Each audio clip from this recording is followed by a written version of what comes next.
अजीम रिजवी उर्फ जितेंद्र नारायण सिंह त्यागी जी की रिहाई को लेकर के यति बाबा एक बार पुनः धरने पर बैठ गए हैं। उत्तरी हरिद्वार सर्वानंद घाट का क्षेत्र है। आप देख रहे हैं इंडिया लाइव 24 टीवी चैनल। आइए चलते हैं क्या चल रहा है इस दौरान।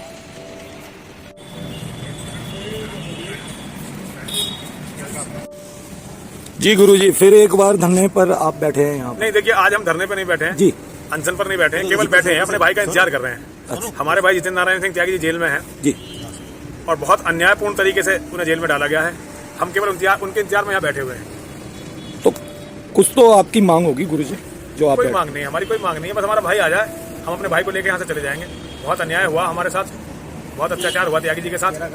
उन्होंने केवल सच बोला था और सच बोलने के लिए इतनी कड़ी सजा उन्हें दी गई है कि जेल की तनाहियों में जहाँ उनके कत्ल के लगातार प्रयास हो रहे हैं। ये तो हरिद्वार जेल का जो प्रशासन है, वहाँ के जो सुप्रिंटेंडेंट साहब हैं, वहाँ का जो स्टाफ है, उन्होंने उन्हें बचा रखा है, वरना अब तक उनका कत्ल हो गया होता।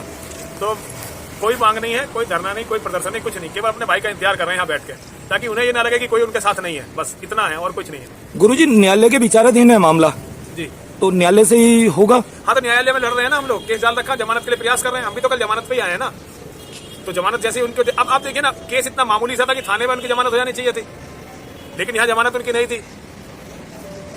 सेशन से नहीं हुई, डिस्ट्रिक्ट जज के यहाँ से नहीं हुई, और कई तारीखें जो है हाई कोर्ट में लग चुकी हैं। इतने मामूली से केस पे उन्हें जिस तरह से जेल में डाला गया है, ये बहुत दुखद है और ये जिहादियों की बढ़ती हुई ताकत को दिखाता है।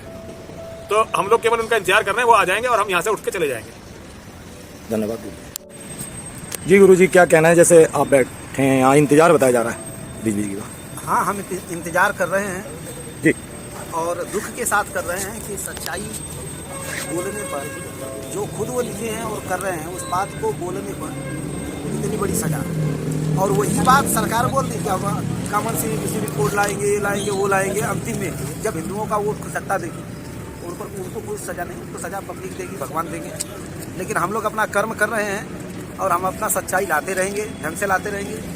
हम इस बात के लिए दुखी हैं कि कोई भी चीज़ बनता नहीं है ऐसा जिसके कारण जेल में डाला जाए।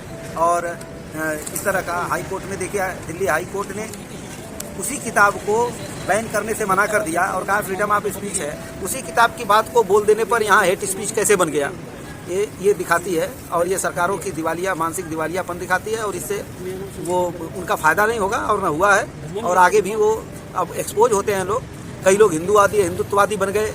ये आप देखिए, यहाँ के धर्म संसद पर हम केवल यही तो बता रहे थे कि हमारे जीवन को खतरा है, हम अपना संरक्षण कैसे करेंगे, और साधु संतों ने यही बताया। और मैं पूरे धर्म संसद में उपस्थित रहा, किसी ने भी ऐसी कोई बात नहीं कहा कि हम किसी को काट देंगे, मार देंगे। और कहे, मान लीजिए आप देखिए, उसके बाद किसी की कोई अंगुली भी टूटी हुआ आकर के, लेकिन वो तो करके दिखा रहे हैं। विगत कुछ दिनों में कितनी हत्याएं निर्ममता से कर दी गई, केवल सोशल मीडिया के माध्यम से। कुछ 10-5 दिनों के अंदर कम से कम 10 हत्याएं, बेटियों का बलात्कार करके हत्याएं हुआ। इस पर कोई सोशल मीडिया के आंसू नहीं आए, किसी का दिल नहीं दुखा, किसी को हेट स्पीच नहीं माना गया, हेट कर्म नहीं माना गया, जिनको सीधे चौराहे पे फांसी देना चाहिए, ऐसा कोई कानून हमारे देश में है नहीं। लेकिन उन लोगों के बारे में बता देना, उनके कुकृत्य के बारे में बता देना, हमारे यहाँ हेट स्पीच हो जाता है। इससे थोड़ा दुख जरूर है।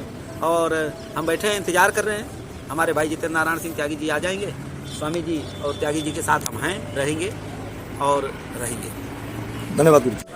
हमारे साथ जुड़े हैं डॉक्टर अरविंद बस अकेला, गाजियाबाद से हैं। जी डॉक्टर साहब, आप पहुंचे हैं यहाँ पर, गुरु जी कह रहे हैं इंतजार कर रहे हैं रिजवी जी का। देखिए, हम लोग परसों आ गए थे यहाँ पर 2 बजे।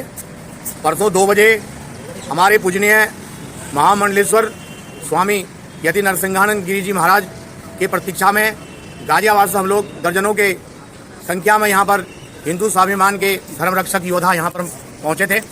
हम परसों 2 बजे से इंतजार कर रहे थे। हमारा ऐसा था कि परसों महाराज जी को यहाँ हरिद्वार कारागार से बाहर आना था, लेकिन किसी कागजी कार्रवाई की वजह से नहीं आ पाए।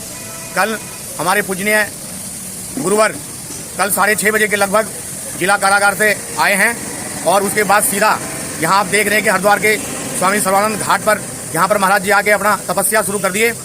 महाराज जी का कहना है कि जब तक हमारा भाई जितेंद्र नारायण त्यागी जी जेल से बाहर नहीं आ जाते, तब तक हम यहाँ सर्वानंद घाट से नहीं हिलेंगे, नहीं उठेंगे, क्योंकि हमारी गिरफ्तारी, महाराज जी की गिरफ्तारी यहीं सर्वानंद घाट से हुई थी। इसीलिए जिला कारागार से निकलकर सीधा सर्वानंद घाट पर आए। साथ में स्वामी अमृतानंद जी हरदम बैठे हैं। उन्होंने भी कहा है कि जब तक जितेंद्र नारायण त्यागी जी बाहर नहीं आते, तब तक हम लोग बैठे रहेंगे। हिंदू स्वाभिमान के सभी धर्म रक्षक योद्धा हम महाराज जी के साथ दिन रात यहीं रहेंगे जब तक जितेंद्र नारायण त्यागी जी जेल से बाहर ना आ जाए। हर हर महादेव, जय श्री राम। ये थे डॉक्टर अकेला गाजियाबाद से यहाँ पहुंचे हैं, यहाँ धरना जहाँ इंतजार तपस्या बताई जा रही है। यति बाबा बोले कि वासिम रिजवी उर्फ जितेंद्र नारायण सिंह त्यागी जी को जेल में जान का खतरा से हरिद्वार पहुंचे हैं और भी इनके साथी अन्य जो हैं जो पदयात्रा के दौरान पीछे हैं वो भी पहुंचने वाले हैं। आइए चलते त्यागी जी से जानेंगे क्या है कहना।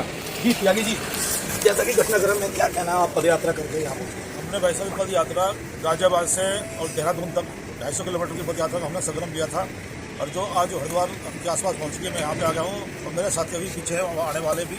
और हमारे भी यति बाबा नरसिंहानंद गिरी जी महाराज महामंडलेश्वर इतना खड़े रिहा हुए हैं कल, तो इनके पास हम आए हैं। अभी जितेंद्र त्यागी नारायण त्यागी जी जो पहले मुस्लिम रिजवी थे वो अभी जेल में है, जिनके ऊपर कोई मामले बनते ही नहीं है।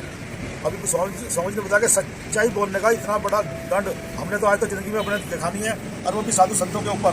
साधु संतों का जो आशीर्वाद है वो कितना खुलता है और उनकी बददुआएं कितनी बुरी होती है, शायद आपको पता नहीं है कि आपने तो इतिहास पढ़े होंगे, लेकिन हमें बड़ा दुख था। लेकिन हमने भी अपनी संगम यात्रा वहाँ से स्टार्ट करी है और आगे भी हम अगर ये अभी नहीं छूटते हैं तो हम बहुत बड़े लेवल पे हम एक धरना देने वाले हैं और यात्रा करने वाले हैं। तो मैं प्रशासन से एक मांग करता हूं कि जितेंद्र नारायण त्यागी जी को, जिनकी जान को खतरा है, बहुत बड़ा खतरा है, उनको तुरंत से तुरंत रिहा किया जाए, नहीं तो हमारा आंदोलन आगे उग्र रूप धारण भी कर सकता है। तो त्यागी जी यहाँ पर इंतजार हरिद्वार में ही हरिद्वार में स्टार्टिंग से हरिद्वार में स्वामी जी बैठे हुए थे और जहाँ बैठे थे वहीं बैठे हुए, यहाँ से उठे नहीं है। इंतजार इसलिए हरिद्वार में हमारी जो पद यात्रा हरिद्वार से होती हुई देहरादून जाएगी, तो हम जहाँ स्वामी जी बैठे हमारे जो रिहाओं का है तो उनसे तो अपने मिलना ही है ना, जिनके लिए हमने ये पद यात्रा की है, उनसे तो मिलकर जाएंगे ना। अगर देहरादून अब देहरादून पहुँचेंगे, 2 दिन लगे 3 दिन लगे, देहरादून पहुँचने के बाद हम उसको ज्ञापन देंगे उनको। वो क्या करते हैं, प्रशासन क्या करता है, अगर संतों का आशीर्वाद चाहिए और देश में अगर जो ये सरकार बनी है वो संतों के ऊपर ही बनी है, हिंदुत्व के ऊपर ही बनी है। हिंदुओं को एक छोटी सी बात के लिए जो उन्होंने सच बोला, मतलब सच के लिए उन्होंने जेल में डाल दिया, और जो रोज गालियां दे रहे हैं, मारने की धमकी दे रहे हैं। आप तो मीडिया वाले आपने खूब देखा होगा, तो अभी जो इलेक्शन चल रहे हैं इसमें कितनी बड़ी बड़ी धमकियां दी गई हैं। ये 20,000 है, हम 90,000 हैं और हमारी सरकार बनने दो, हम इनको देख लेंगे। और उसके बाद यहाँ ये मोदी जी भी, योगी जी भी मठों में भाग जाएंगे यहाँ। प्लस इतनी बड़ी बड़ी धमकियां उन लोगों ने दी है, उनका कुछ नहीं हुआ। और हमारे साधु संतों ने जो सच बोलने पे मतलब बाबा ने बताया कि किसी प्रकार का धरना प्रदर्शन कुछ नहीं है, यहाँ इंतजार किया जा रहा है जितेंद्र नारायण सिंह उर्फ त्यागी जी का। और आगे भी क्या घटनाक्रम चलेगा वह आपको बताते रहेंगे, पल पल की हर पल की खबरें। और इसी क्रम में त्यागी जी भी गाजियाबाद से एक पदयात्रा लेकर के यहाँ उपस्थित हुए। उनका भी कहना है देहरादून जाएंगे, वहाँ अपनी बात रखेंगे जैसा कि इनका कहना है। फिर लौटूंगा हरिद्वार उत्तराखंड की खबरों के साथ मेरे सहयोगी अभिषेक गुज्जर के साथ मैं युवराज से।